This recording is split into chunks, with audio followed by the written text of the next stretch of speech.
நேத்து night T நகர் ஷாப்பிங்லாம் முடிச்சுட்டு வீட்டுக்கு வரவே லேட் ஆயிடுச்சு. அந்த வீடியோ பார்க்காதவங்க கீழே டேக் பண்ணுறேன் பாருங்க. ஸோ மார்னிங் எல்லாரும் லேட்டாக தான் எழுந்திரிச்சோம். எழுந்த உடனே எங்கள் அப்பாவுக்கு டீ காஃபி இருக்கணும், எங்களை டிஸ்டர்ப் பண்ணாத வெளியில் போய் குடிச்சிட்டு எங்களுக்கு சோடா போண்டெல்லாம் வாங்கிட்டு வந்திருந்தாங்க.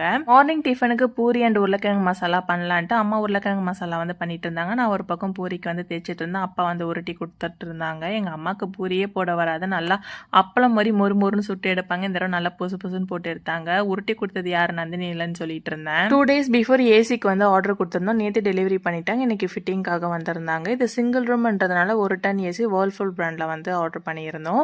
ஸோ அவங்க போனதுக்கப்புறம் ரூம் எல்லாம் வந்து க்ளீன் பண்ணி தொடச்சி விட்டேன். மீன்வாயில் அம்மா வந்து மஷ்ரூம் பிரியாணி வெங்காயம் பச்சடி வந்து செஞ்சிருந்தாங்க. நல்லா சாப்பிட்டுட்டு ஈவினிங் போல் தங்கச்சி வந்து சோப் ரெடி பண்ணிட்டு இருந்தாங்க. ஃப்ரெண்ட்ஸ் அண்ட் ஃபேமிலி சர்க்கிள் மட்டும்தான் வந்து சோப் வந்து ரெடி பண்ணி கொடுத்துட்டு இருக்காங்க. பிகாஸ் இது வீட்லேயே வந்து full and full homemade and organic பண்ணுறதுனால ப்ராசஸ் பண்ணுறதுக்கு லேட் ஆகும். ஸோ ஆர்டர் வந்ததுக்கப்புறம் தான் சோப் செய்யவே ஸ்டார்ட் பண்ணுவாங்க.